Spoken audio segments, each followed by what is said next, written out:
What's going on, guys? So for today's video is gonna be called Pooch's Corner, and there's gonna be a new series that I'm gonna be doing hopefully every Saturday. That's what I'm gonna try to keep to, either Friday or Saturday, but I'm gonna try to keep it more on Saturday because I feel like I have more time.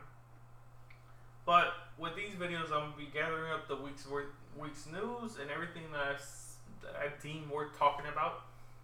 I will talk about. It'll be like 5-6 things.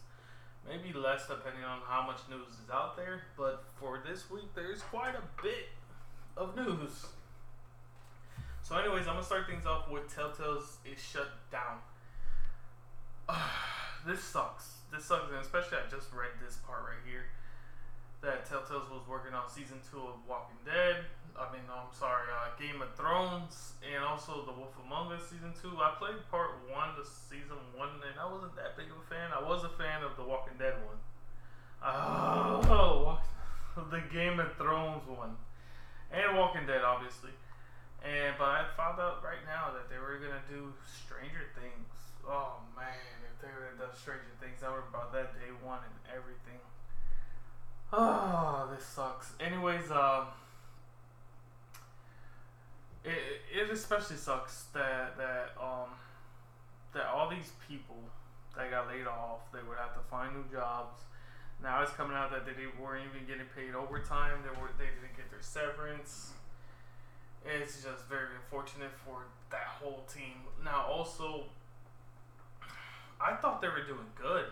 You know, they were pumping out games very fast. And I thought they were in good shape, especially with them, getting the whole Game of the Year thing. I mean, it was for their first thing, but still, like, they had a very good reputation. That tells you right there that the gaming industry is a tough industry, bro. It's a tough industry to be in because you never know when things will go belly up, bro. Like, that sucks. And hopefully those people they get they get a place very fast, they get another job very fast and stuff like that.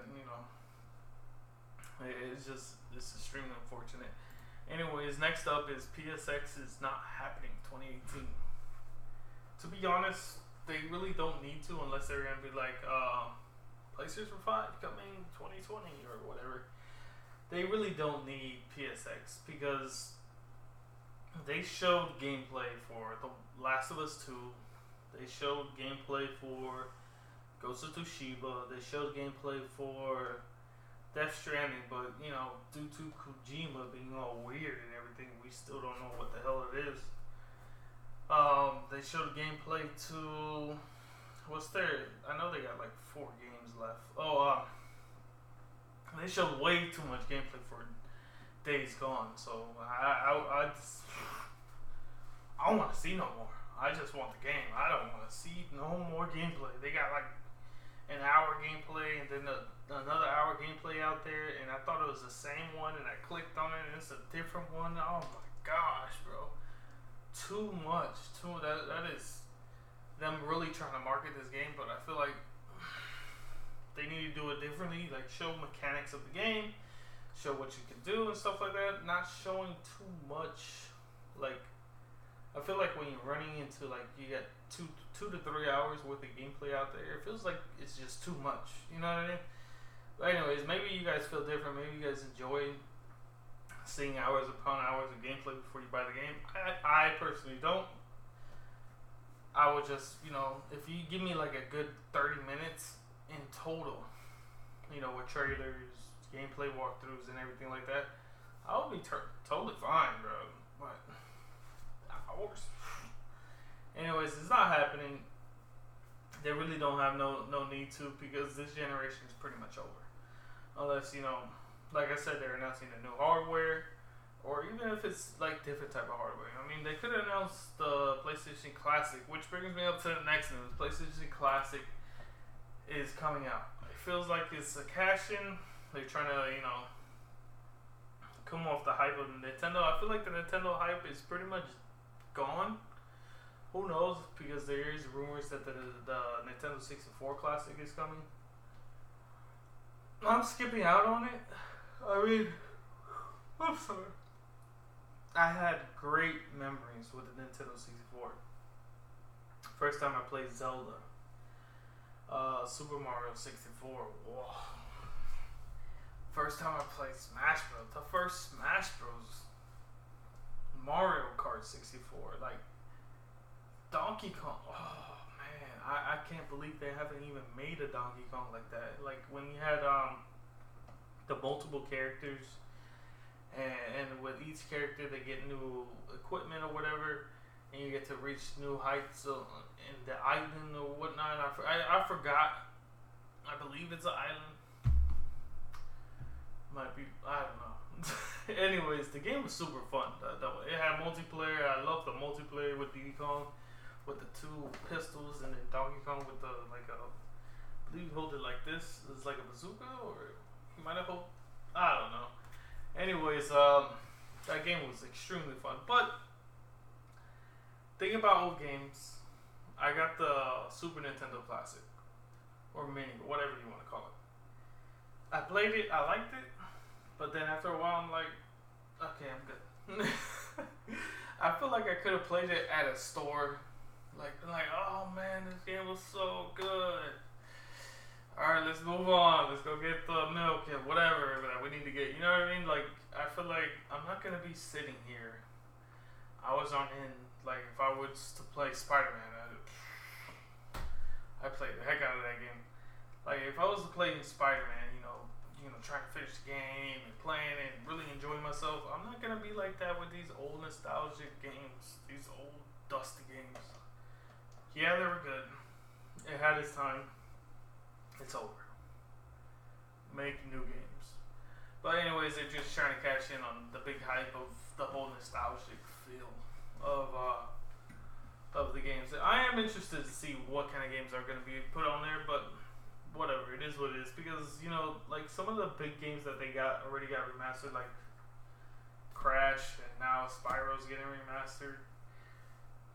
What are you gonna put on it? Anyways, next up, Halo Infinite is getting microtransactions. What a surprise. What game isn't gonna have microtransactions nowadays? The most recent game that I could think of is Spider-Man. Other than that, I don't even know. But due to EA and the whole Star Wars Battlefront 2 thing, I feel like microtransactions aren't going to be as bad no more. I feel like it's going to be mostly cosmetic. And then hopefully Halo is going that way. I wouldn't mind microtransactions for Halo if it's cosmetic only, and if it's not randomized. Or if you do have randomized, you have it to where you could do randomized, and you could do where, hey, I want this. You know what I mean? I want that. I want that. And you could just pay for that as it is. You know what I mean? Because the way Halo 5 did it, it sucked. It really sucked. And I would figure if I'm spending, because I spend quite a bit. I remember there was a time when I was really playing Halo 5, I was spending like $20 like twice a month on microtransactions. That junk got me nasty. I haven't spent like that anymore, but still, that junk got me nasty. Maybe they could have this type of event pass where what Fortnite does. But that's the beauty about Fortnite, like, it's free, so you can play the whole game without even doing microtransactions. If you really enjoy the game, you don't get the money, you can build up the V-Bucks and then buy yourself a battle pass or whatever. So that's where Fortnite is so popular. Free, like, free battle passes, cosmetic, just make your character look raw. Anyways, so as I said, no surprise to Halo having microtransactions. Don't be surprised about any game having microtransactions. It's gonna happen. Next up, Red Dead Redemption 2. That file size, 105 gigs. Oh my god. That is. I don't know about you guys. I know there's some people. Well, there's quite a bit of people that still have the base Xbox One or PS4. And that is gonna hurt. That is gonna hurt really bad. You're gonna have to be choosing, especially at this holiday season, if you're like getting Call of Duty, Assassin's Creed, Spider-Man. Maybe some of you guys are just getting God of War, waiting for it to be on sale or something like that. And then they drop that big bomb of 105 games. That sucks, but bro, it's for a good cause. I mean, Red Dead Redemption 2 has the potential of being the best game, not of the year, the generation. I believe it's said to be over 200 species or animal species, and like 9 different horses or something like that. I mean, bro. Even they went into such detail. They went into such detail. It's kind of silly, but they went into such detail into this game that the horse's balls got physics on it. Right? What? Anyways, this game is gonna be the best. Besides the whole testings, bro. This game is gonna be the best. I guarantee it.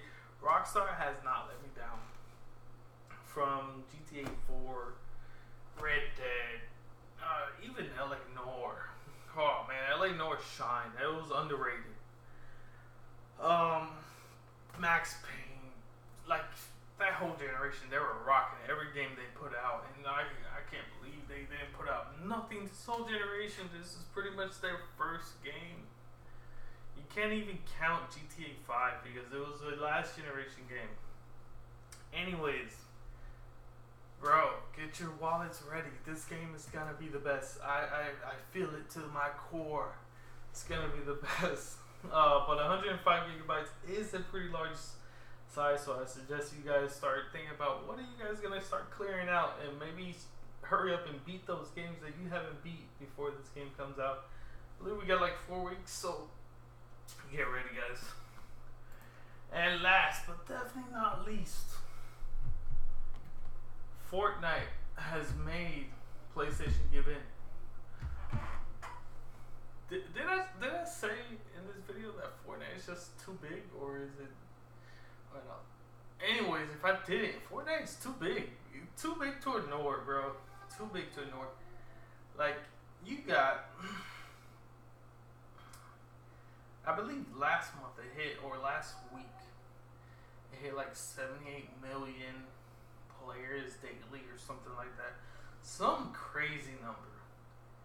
But it's breaking records like all the time. It's the biggest game. It's free. It's on every platform. It's cross-plat on everything but PlayStation. So, you know, and that says another thing. This generation, out of any generation, has been the generation where us as gamers won so many times. From Battlefront to this to how we want Spider-Man and like, because Insomniac Games really listened to the community and they implemented a lot of stuff that we wanted into that game. I don't know, the list goes on and on and on. Like, even EA is getting rid of Battlefield's premium pass, despite all the hate that Battlefield 5 is getting. At least that's a positive, you know what I mean? Like us as gamers are putting so much pressure due to social media, like Twitter, YouTube, Facebook, and all that other stuff, and Reddit. There's so much pressure getting put on these developers that, for instance, look at what this guy said. One of the head guys at EA. You know, if you don't like Battlefield 5 because there's women in the game, don't buy it. What did you just say? Fine, you know what? We ain't buying it. And now you 85% behind Call of Duty. You're direct competition to where the last time you launched a Battlefield game, I believe you passed it due to, you know, the big hate that Call of Duty. I mean, Call of Duty is another one that they had to listen to what we wanted. They scrambled up and made World War II just because we just, like, you know, we don't want this futuristic crap. Bomb, we ain't buying it. Battlefield, take our money, and they beat them in sales. So even they had to listen. You know what I mean? So this is the time where us as gamers, we been winning a lot. Caught a lot of W's, like a little bit of L's. But anyways, back to it. Like, hopefully this opens up Sony to maybe do more cross-plat for other games. Maybe, you know, I once we see something like Call of Duty going to cross-plat, then I believe most games will start going into cross-plat. We'll start seeing like you know, like Battlefield and maybe 2K, Madden, whatever the case may be. It's just gonna be good for gamers, period. And I believe they should start looking into that because the way gaming is going, it's going, you know, this whole cloud gaming is becoming a thing. It's becoming a thing whether we like it or not. Like, you got all these services like the Xbox Game Pass, EA Access. Now EA Access Premiere's out. You got PlayStation Now, and I wouldn't doubt we'll see more. But you got all these services, and as soon as the internet gets fast enough, we'll start seeing things like you know, for instance, you have Xbox Game Pass, and then you have Xbox Game Pass on your phone. You'll be able to download, or not even download, play like Gears of War straight from the internet speed off your phone. Maybe there'll be some like cool attachment to make it look like a Switch or whatever, but you know, you attach it to your phone, because that's what these other competition, like that's what Nintendo puts out something really cool. Then either Microsoft or Sony puts out pretty much the same thing, just as cool or cooler. It's just what happens. But anyways, this video is about to hit 17 minutes. Man, I've been rambling. I'll start rambling. Anyways, I hope you guys enjoyed this video. It's been a change of pace, and hopefully you guys like it, because I'm trying to figure out ways to where it could be something that I would enjoy to do and you guys enjoy to watch. So hopefully you guys enjoyed it. Anyways, hit the like button and subscribe. I'll see you guys later. Peace.